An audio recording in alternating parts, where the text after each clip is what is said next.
Halo semuanya, di video ini saya akan membahas tentang manajemen penjadwalan dan optimalisasi memori pada sistem operasi OS 2.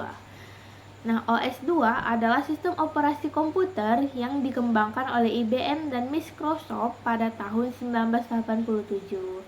Nah, lanjut kita masuk ke pembahasannya, yaitu manajemen penjadwalan pada OS 2. Yang pertama ada penjadwalan proses, yang kedua prioritas proses, yang ketiga penjadwalan real time. Penjadwalan proses. OS 2 menggunakan algoritma penjadwalan berbasis waktu yang disebut round robin untuk mengatur proses-proses yang berjalan. Dalam metode ini, setiap proses diberikan sejumlah kecil waktu eksekusi sebelum beralih ke proses berikutnya. Ini memastikan bahwa setiap proses memiliki kesempatan yang sama untuk dieksekusi. Lanjut, prioritas proses. OS 2 mengizinkan pengguna untuk menentukan prioritas proses. Proses dengan prioritas yang lebih tinggi akan mendapatkan waktu CPU lebih banyak daripada proses dan prioritas yang lebih rendah. Penjadwalan real time.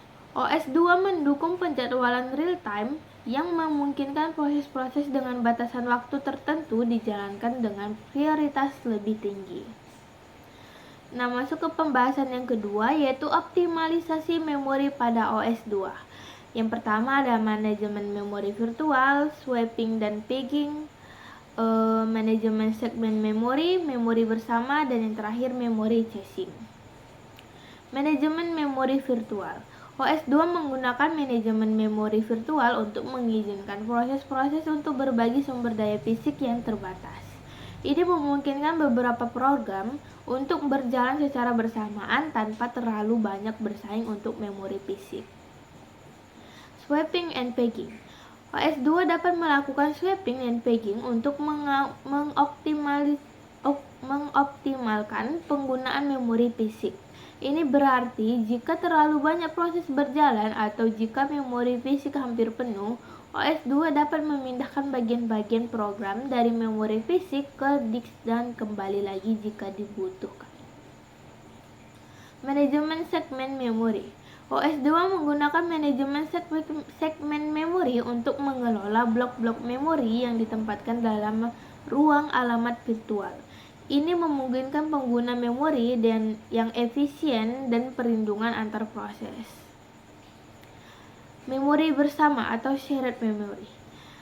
OS 2 mendukung konsep memori bersama yang memungkinkan dua atau lebih proses berbagi area memori yang sama.